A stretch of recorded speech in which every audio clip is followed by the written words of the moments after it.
क्या आप जानते हो एक एकड़ फिश फार्मिंग के 5 लाख रुपए बजट में सिर्फ फीड के लिए अराउंड 2.4 लाख रुपए तक का प्लानिंग बजट जा सकता है। पैसा कहां लगेगा और फिश कब रेडी होगी, 1 मिनट में समझो। ये एग्जाम्पल मॉडल 1 एकड़ के एग्जिस्टिंग या लीज्ड पॉन्ड के लिए है। अगर नया बड़ा पॉन्ड बनाना है तो 5 लाख रुपए का बजट कम पड़ सकता है। सबसे पहले pond cleaning, unwanted fish removal, liming और वाटर प्रिपरेशन करो। एग्जाम्पल प्लानिंग में इसके लिए अराउंड 30,000 रुपीज का प्रोविजन रखा जा सकता है। अब क्वालिटी फिंगरलिंग स्टॉक करो। 1 एकड़ के लिए स्टॉकिंग क्वांटिटी, स्पीसीज और पॉन्ड प्रोडक्टिविटी के अकॉर्डिंग डिसाइड होती है। उदाहरण के लिए 3,000 से 4,000 फिंगरलिंग्स को कंसिडर किया जा सकता है। सीड के लिए 50,000 का बजट रखा जा सकता है। तुम्हें बताओ हरा है सबसे बड़ा रनिंग एक्सपेंस फीड।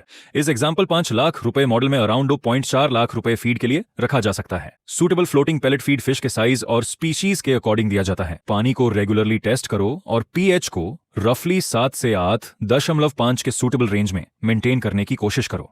फिश की एक्टिविटी और मॉर्टेलिटी डेली ऑब्जर्व करो। डिजीज के सिम्टम्स दिखें तो तुरंत लोकल फिशरीज एक्सपर्ट से एडवाइस लो। और एक इंपॉर्टेंट टिप, इमरजेंसी के लिए बजट जरूर बचो। एरेटर, इलेक्ट्रिसिटी या सडन फिश हेल्थ प्रॉब्लम के लिए 5,000 से 10,000 रुपए का रिजर्व रखना यूजफुल हो सकता है। नॉर्मल ग्रो आउट फार्मिंग में फिश को मार्केटेबल साइज तक पहुंचने में रफली 6 से 8 मंथ्स या उससे ज्यादा लग सकते हैं।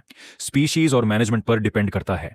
फेवरेबल प्रोडक्शन और मार्केट प्राइस पर 6 से 7 लाख रुपए ग्रोस सेल्स का एग्जाम्पल पॉसिबल हो सकता है, लेकिन एक्चुअल रेवेन्यू और प्रॉफिट गारंटीड नहीं है। अगर ये इंफॉर्मेशन यूजफुल लगी तो लाइक करो, पहले सब्सक्राइब करो और कमेंट में 5 लाख लिखो। नेक्स्ट वीडियो में इसी 1 एकड़ मॉडल की complete project report, fish quantity, feed, expense and profit calculation के साथ।